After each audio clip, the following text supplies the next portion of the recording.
ನಮ್ಮೆಲ್ಲ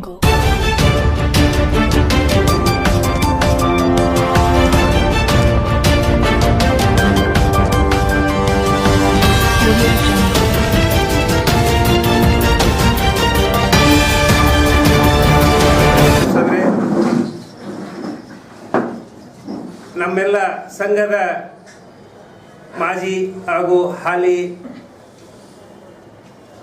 body committee ಸದಸ್ಯರುಗಳೇ, ನಮ್ಮ ಬಂಧು ಮಿತ್ರರಾದಂಥ ಪತ್ರಕರ್ತ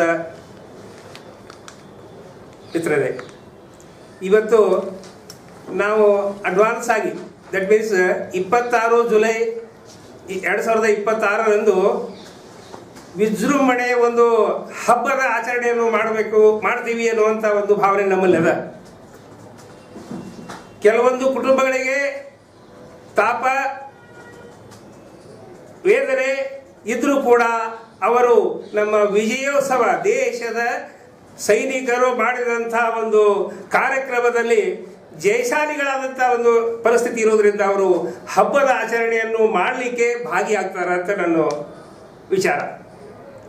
ಇಡೀ ದೇಶದಲ್ಲಿ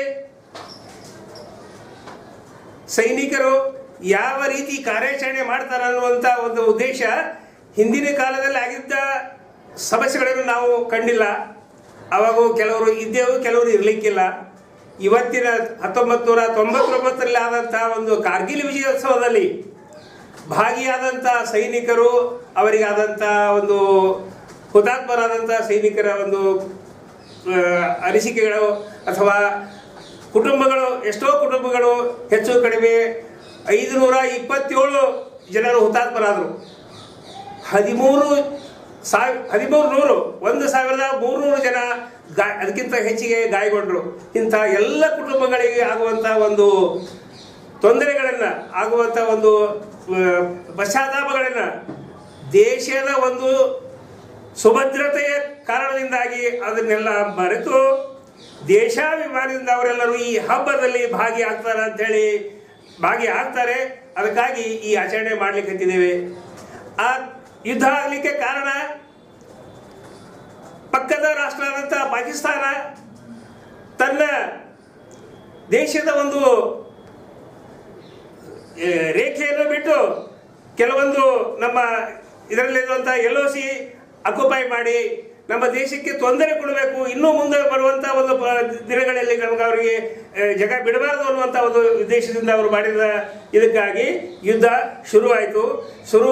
ಆದರೆ ನಮ್ಮ ಸೈನಿಕರು ಅತೀ ಎತ್ತರವಾದಂಥ 1500ರಿಂದ 18,000ವರೆಗೆ ಹಾಕಿರುವಂಥ ಒಂದು ಗುಡ್ಡಗಳನ್ನು, ಪರ್ವತಗಳನ್ನು ಏರುವಂಥ ಒಂದು ಹವ್ಯಾಸದಿಂದ ಅವರು ಮೇಲೆ ನಮ್ಮ ಭಾರತೀಯ ಸೈನಿಕರು ಕೆಳಗಡೆ ಇದ್ರೂ ಸಹಿತ ಅದನ್ನು ಅವರು ಬರುವ ಗುಂಡಿನ ಮಳೆಯಿಂದ ಒಂದು ಪ್ರೊಟೆಕ್ಷನ್ ತಗೊಂಡು ಅವರಿಗೆ ಒಂದು ಅನುಕೂಲ ಆಗದೇ ಇದ್ರೂ ಸಹಿತ ಅದನ್ನು ಪರಿಶ್ರಮದಿಂದ ಸಾಧಿಸಿ ಮೇಲೇರಿ ಎದುರಾಳಿಗಳನ್ನು ಎದುರಿಸಿ ಅವರನ್ನು ಸದೆಬಡಿದು ಅವರೇನು ಅಕ್ಯುಪೈ ಮಾಡಿದ್ರಲ್ಲ ಅವೆಲ್ಲ ದ್ರಾಸ ಮತ್ತು ಈ ಕಾರ್ಗಿಲ್ ಎಲ್ಲ ಪ್ರದೇಶಗಳನ್ನು ಅವರು ಏನು ಮಾಡಿದ್ರು, ವಾಪಸ್ ಪಡೆಯುವಂಥ ಒಂದು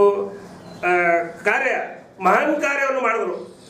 ಆ ಎಲ್ಲ ಕಾರ್ಯಗಳನ್ನು ಮೆಚ್ಚಿ ನಾವೆಲ್ಲರೂ ನಾವು ಸುಖದಿಂದ ಇರಲಿಕ್ಕೆ ಕಾರಣ ಏನಂದ್ರೆ ಆ ರೀತಿ ಮಾಡಿದ ಸೈನಿಕರ ಒಂದು ಸೇವೆಯನ್ನು ನಾವು ನೆನೆಸಿಕೊಂಡು ಇವತ್ತಿನ ಕಾಲದಲ್ಲಿ ನಾವು ಜೀವನ ಮಾಡಬೇಕಾಗಿದೆ. ಈ ಯುದ್ಧದ ಪರಿಣಾಮವನ್ನು ಕೆಲವೊಂದು ನಮ್ಮ ದೇಶದ ಭಾರತೀಯ ಹೆಮ್ಮೆಯ ತಾಯಂದ್ರೆ ಹೇಳ್ತಾರೆ.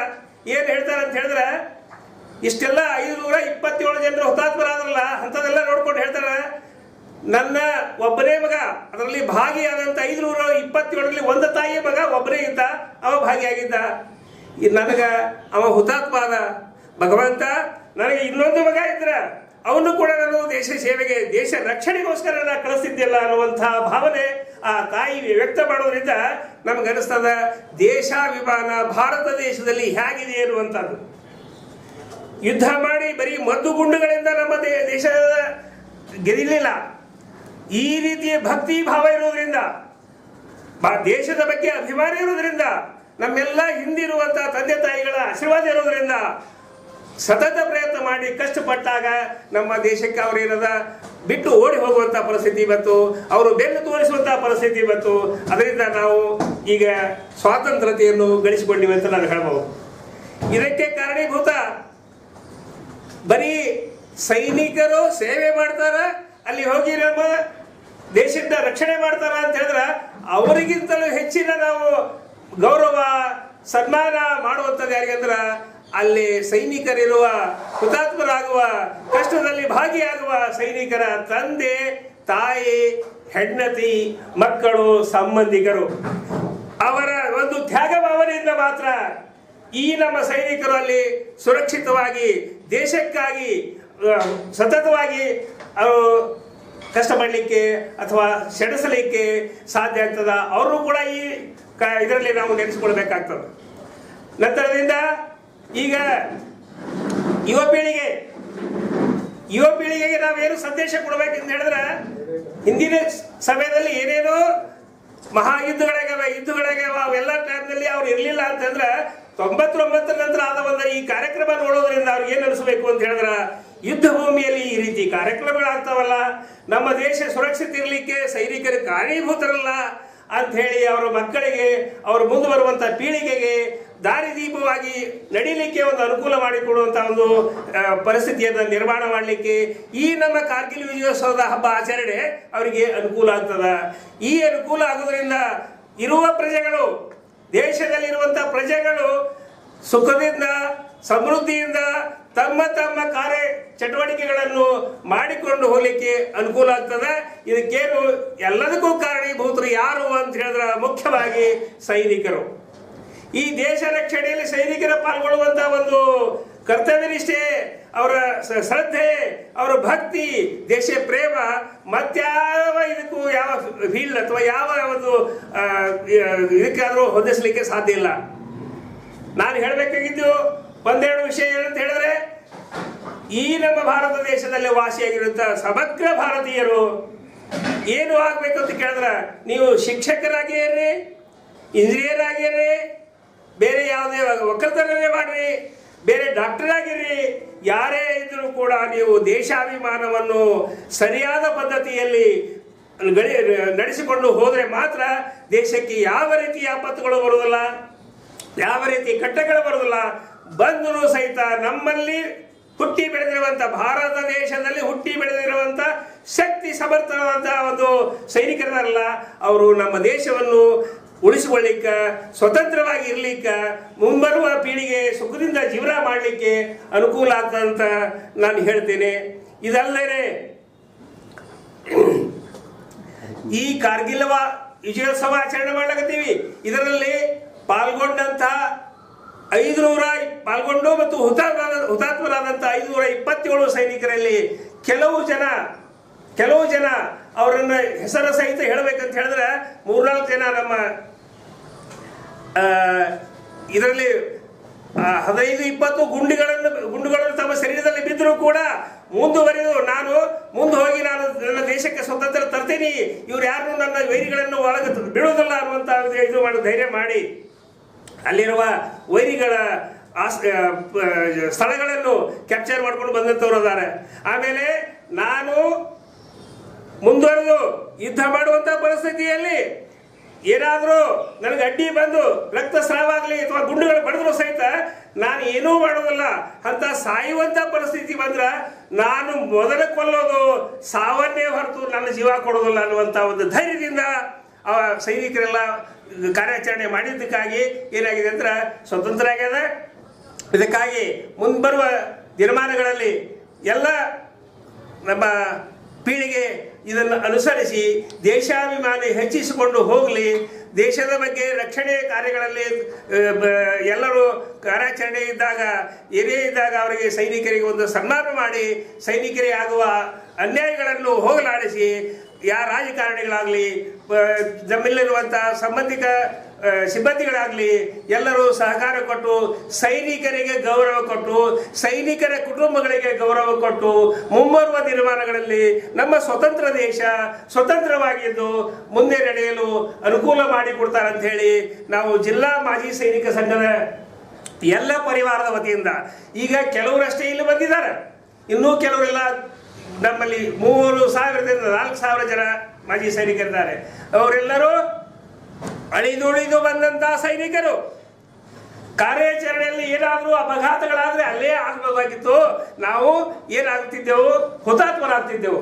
ಆದ್ರೆ ಭಗವಂತನ, ನಮ್ಮ ಭೂತಾಯಿಯ, ಹಡೆದ ತಾಯಿಯ ಒಂದು ಆಶೀರ್ವಾದದಿಂದ ನಾವೇನಾಗಿವಿ, ಅಳಿದುಳಿದ ಬಂದಂತಹ ಸೈನಿಕರು ಮುಂಬರುವ ಪೀಳಿಗೆಗೆ ನಾವೇನು ಅಂದ್ರೆ ಅದು ಮಾರ್ಗದರ್ಶನ ಆಗಲಿ, ಅವರಲ್ಲಿ ದೇಶಾಭಿಮಾನ ಹೆಚ್ಚಲಿ ಅನ್ನುವಂಥ ಭಾವನೆ ಇಟ್ಟುಕೊಂಡು ಪ್ರತಿ ಸಲ ನಾವೆಲ್ಲ ಮುಂದಾಳತ್ವ ವಹಿಸಿ ನಮ್ಮೆಲ್ಲ ಮಾಜಿ ಸೈನಿಕರು ಅವರು ಜಾತಿ, ಮತ, ಪಂಥ ಯಾವುದನ್ನು ಆಚರಣೆ ಮಾಡದೆ ನಾವು ಒಂದೇ ಜಾತಿ ಸೈನಿಕರು, ದೇಶ ರಕ್ಷಕರು ಅನ್ನುವಂತಹ ಭಾವನೆ ಇಟ್ಟುಕೊಂಡು ನಾವು ಇದನ್ನ ಮುಂದುವರಿಸ್ಕೊಂಡು ಹೋಗಿವಿ. ಪ್ರತಿಯೊಂದು ಕಾರ್ಯಕ್ರಮಗಳಲ್ಲಿ ನಾವು ಮುಂದಾಳತ್ವ ವಹಿಸಿ ಮಾಡೋದ್ರಿಂದ ನಮಗೆ ಹೊರಗಿನ ಜನ ಕೂಡ ಪಬ್ಲಿಕ್ ಸಹಿತ ನಮಗೆ ಸಪೋರ್ಟ್ ಮಾಡ್ತಾರೆ. ತಾವೆಲ್ಲ ಇದ್ಯಾವುದು ಮೀಡಿಯಾ ಮಿತ್ರರು ಕೂಡ ಸರ್ಕಾರ ಸಾಕಷ್ಟು ಮಾಡಿದರೆ, ಸಾಕಷ್ಟು ಪೇಪರ್ಗಳಲ್ಲಿ ಬಂದಿವೆ. ಇದರಿಂದ ಬೇರೆ ಏನೂ ಅಲ್ಲ, ನಾವು ಮಾಡೋದು ದೇಶ ಸೇವೆ. ಬರೀ ಗನ್ನು ತಗೊಂಡು ಯೂನಿಫಾರ್ಮ್ ಹಾಕೊಂಡು ಬಾರ್ಡರ್ನಲ್ಲಿ ಹೋಗಿದ್ದು ಸೇವೆ ಮಾಡೋದು ಅಷ್ಟೇ ಅಲ್ಲ, ನೀವೆಲ್ಲರೂ ಮಾಡೋದು ಕೂಡ ಒಂದು ರೀತಿಯ ದೇಶ ಸೇವೆ, ಸೈನಿಕರಿಗೆ ಮಾಡುವಂಥ ಸಹಕಾರ ಸಹಾಯ ಅಂತ ತಿಳ್ಕೊಂಡು ನಾವೆಲ್ಲ ಇನ್ನೂ ಮುಂದೆ ಕೂಡ ಅನೇಕ ಕಾರ್ಯಕ್ರಮಗಳು ಮಾಡಿಕೊಂಡು ಸೈನಿಕರಿಗೆ, ದೇಶಕ್ಕೆ ಅನುಕೂಲ ಆಗುವಂಥ ಒಂದು ಪರಿಸ್ಥಿತಿ ನಾವು ಮುಂದುವರೆದು ಮಾಡ್ತೀವಿ. ಧನ್ಯವಾದಗಳು, ನಮಸ್ಕಾರ ಎಲ್ಲರಿಗೆ. ಈ ಕಾರ್ಯಕ್ರಮದ ಸ್ವರೂಪ ಏನು ಸರ್? ಕಾರ್ಯಕ್ರಮ ಜುಲೈ 26 ಪ್ರತಿ ವರ್ಷ ನಾವೇನದ ಶ್ರೀ ಗದ್ದಗಲ್ ಹನುಮಂತರಾಯ ರಂಗಮಂದಿರದಲ್ಲಿ ಕೆಲವೊಂದು ಮಕ್ಕಳ ಕಾರ್ಯಕ್ರಮ, ಆಮೇಲೆ ಕಾರ್ಗಿಲ್ ವಾರ ಇದಾಗುವಂಥ ಒಂದು ವಿಡಿಯೋಗಳನ್ನ, ಕ್ಲಿಪ್ಗಳನ್ನು ಬಿಟ್ಟು ಕೆಲವೊಬ್ರು ಎಲ್ಲರೂ ಸಹಕಾರ ಮಾಡಿದ, ಸಹಾಯ ಮಾಡಿದಂಥ ವ್ಯಕ್ತಿಗಳನ್ನು ಒಂದು ಸ್ಕ್ರೀನಲ್ಲಿ ಹಾಕಿಸಿ, ನಮ್ಮ ಅತಿಥಿಗಳು ಸೀನಿಯರ್ ಆಫೀಸರ್ಸ್ ಕೂಡ ಇದ್ದಾರೆ, ಸೀನಿಯರ್ ಜವಾನರಿದ್ದಾರೆ, ಉಂಡೆಡ್ ಆದಂಥ ಕಾರ್ಗಿಲ್ದಲ್ಲಿ ಆದಂಥ ಒಂದು ಜನರ ನಮ್ಮ ಸೈನಿಕರಿದಾರ, ಅವರಿಗೆಲ್ಲರಿಗೂ ಕರೆಸಿ ಅಲ್ಲಿ ಮಾನ ಸನ್ಮಾನ ಮಾಡಿ, ಅವರಿಗೆ ಮಾಲಾರ್ಪಣೆ ಮಾಡಿ, ಅವರ ಊಟೋಪಚಾರಗಳನ್ನೆಲ್ಲ ನೋಡಿಕೊಂಡು ಕಳಿಸುವಂಥ ಒಂದು ಇದು ಕೆಲಸ ಮಾಡ್ತೀವಿ ರೀ. ಇದಕ್ಕಿಂತ ಮುಂಚೆ ಇಡೀ ಭಾರತ ದೇಶದಲ್ಲಿ ಹುತಾತ್ಮರಾದಂಥ ಒಂದು ನಮ್ಮ ಸೈನಿಕರ ಪರವಾಗಿ ಸೈನಿಕ್ ಸ್ಕೂಲ್ನಲ್ಲಿ ವಾರ್ ಮೆಮೋರಿಯಲ್ ಅಂತಿದೆ. ವಾರ್ ಮೆಮೋರಿಯಲ್ ಅಂದರೆ ಒಂದು ನೆನಪಿನ ಒಂದು ಇದಾಗ್ತಿದೆ, ಎಲ್ಲ ದೇಶದ ಇದು ಅಲ್ಲಿ ಇದಾಗಿದೆ ಅನ್ನುವಂಥ ಒಂದು ಭಾವನೆ ಇಟ್ಟುಕೊಂಡು ವಾರ್ ಮೆಮೋರಿಯಲ್ಗೆ 7 ಗಂಟೆಗೆ ನಾವು ಮಾಲಾರ್ಪಣೆ ಮಾಡಿ, ರೀತ್ ಲೇಯಿಂಗ್ ಸರ್ಮನಿ ಅಂತ ಹೇಳ್ತಾರೆ. ರೀತ್ ಲೇಯಿಂಗ್ ಅಂದರೆ ಒಂದು ನಮ್ಮ ಆರ್ಮಿ ಇದರಲ್ಲಿ ಒಂದು ಮಾಲೆಯನ್ನು ಮಾಡಿ ಅದನ್ನು ಅರ್ಪಣೆ ಮಾಡಿ, ಪ್ರತಿಯೊಂದು NCC ಅವರು ಬರ್ತಾರೆ, ಸೈನಿಕ್ ಸ್ಕೂಲ್ನವರು, ಮತ್ತು ನಮ್ಮ ಸೈನಿಕರು, ವಿಡೋಸು ಎಲ್ಲರೂ ಬರ್ತಾರೆ.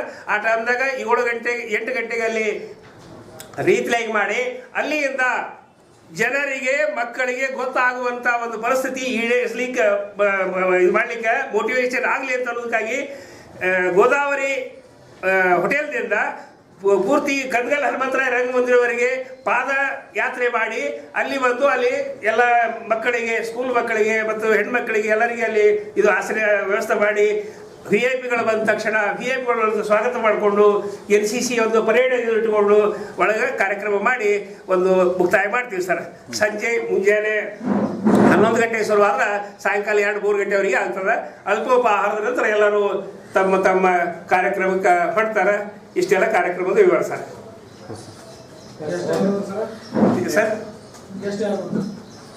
ಗೆಸ್ಟು ಜಿಲ್ಲಾ ಉಸ್ತುವಾರಿ ಸಚಿವರು ಡಾಕ್ಟರ್ MB ಪಾಟೀಲ್ ಸರ್ ಬರ್ತಾರೆ, ಆಮೇಲೆ ಜಿಲ್ಲಾಧಿಕಾರಿಗಳು ಬರ್ತಾರೆ, SP ಸರ್ ಬರ್ತಾರೆ, ಆಮೇಲೆ ನಗರ ಶಾಸಕರಾಗಿರ್ತಕ್ಕಂಥ ಬಸವರಾಜ ಯತ್ನಾಳ್ ಬರ್ತಾರೆ, ಎಕ್ಸಲೆನ್ಸ್ ಶಿಕ್ಷಣ ಸಮೂಹ ಸಂಸ್ಥೆ ಚೇರ್ಮನ್ ಆಗಿರ್ತಕ್ಕಂಥ ಬಸವರಾಜ್ ಗೌಲಿ ಅವರು, ಆಮೇಲೆ ವೇದ ಅಕಾಡೆಮಿ ಚೇರ್ಮನ್ ಆಗಿರ್ತಕ್ಕಂಥ ಶಿವಾಂತಕ್ಕಂಥ ವಿದ್ಯಾಧರ್ ಪಾಟೀಲ್ ಮತ್ತು ನಮ್ಮ ಸಂಘದ ಗೌರವಾನ್ವಿತ ಅಧ್ಯಕ್ಷರು, ಹಿರಿಯರು, ನಮ್ಮೆಲ್ಲರ ಮಾರ್ಗದರ್ಶಕರಾಗಿರ್ತಕ್ಕಂಥ ಶ್ರೀ HR ಮಾಚಪ್ಪನವ್ರ ಸರ್ ಅವರು, ಹಾಗೂ ನಮ್ಮ ಸಂಘದ ಭೂತಪೂರ್ವ ಅಧ್ಯಕ್ಷರಾಗಿರ್ತಕ್ಕಂಥ ಕ್ಯಾಪ್ಟನ್ ಸಿದ್ದರಾಮ್ ಶೇಗುರ್ಶಿ ಸರ್ ಅವರು, ಹಾಗೂ ನಮ್ಮ ಸಂಘದ ಇನ್ನೊಬ್ಬ ಮಾಜಿ ಕಾರ್ಯದರ್ಶಿಗಳಾಗಿರ್ತಕ್ಕಂಥ ಜೈನುದ್ದೀನ್ ಗುಂಡ್ವಾಡಿ ಅವರು, ನಮ್ಮ ಸಂಘದ ಪ್ರಧಾನ ಖಜಾಂಚಿಯಾಗಿರ್ತಕ್ಕಂಥ ನಾಯಬ್ ಸುಬೇದಾರ್ ಶಂಕರ್ ಮೇಟಿ ಅವರು, ನಮ್ಮ ಸಂಘದ ನಿರ್ದೇಶಕರಾಗಿರ್ತಕ್ಕಂಥ ಸುಬೇದಾರ್ ಚಂದ್ರಾಮ್ ಪೂಜಾರಿ ಅವರು, ನಮ್ಮ ಸಂಘದ ಇನ್ನೊಬ್ಬ ನಿರ್ದೇಶಕರಾಗಿರ್ತಕ್ಕಂಥ ನಾಯಬ್ ಸುಬ್ದಾರ್ ರಾಮಪ್ಪ ಉಳ್ಳಾಗಡ್ಡಿ ಅವರು ಈ ಸಂದರ್ಭದಲ್ಲಿ ಉಪಸ್ಥಿತರಿದ್ದಾರೆ. ಈ ಮುಂದಿನ ಸುದ್ದಿಗೋಷ್ಠಿಯನ್ನು ನಮ್ಮ ಸಂಘದ ಅಧ್ಯಕ್ಷರು ನಡೆಸಿಕೊಂಡಿದ್ದಾರೆ. ಮಾತಾಡ್ತಾರೆ ಸ್ವಲ್ಪ ಮೊಬೈಲ್ ಸೈಲೆಂಟ್ ಮಾಡಿ ಸರ್. ಸೈಲೆಂಟ್ ಮಾಡಿ ಮೊಬೈಲ್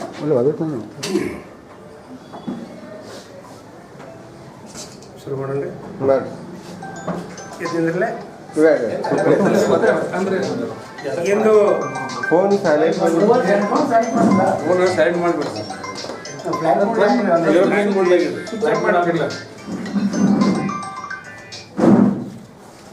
ಸ್ವಿಚ್ ಆಫ್ ಮಾಡಿಬಿಟ್ಟು ಫೋನ್ ಬರ್ತದೆ ಏರೋಪ್ಲೇನ್ ನೋಡಿಬಿಟ್ಟು. ಇಂದು ಶುಭ ಮುಂಜಾನೆ ನಮ್ಮ ಜಿಲ್ಲೆಯ ಮಾಜಿ ಸೈನಿಕರ ಸಂಘದ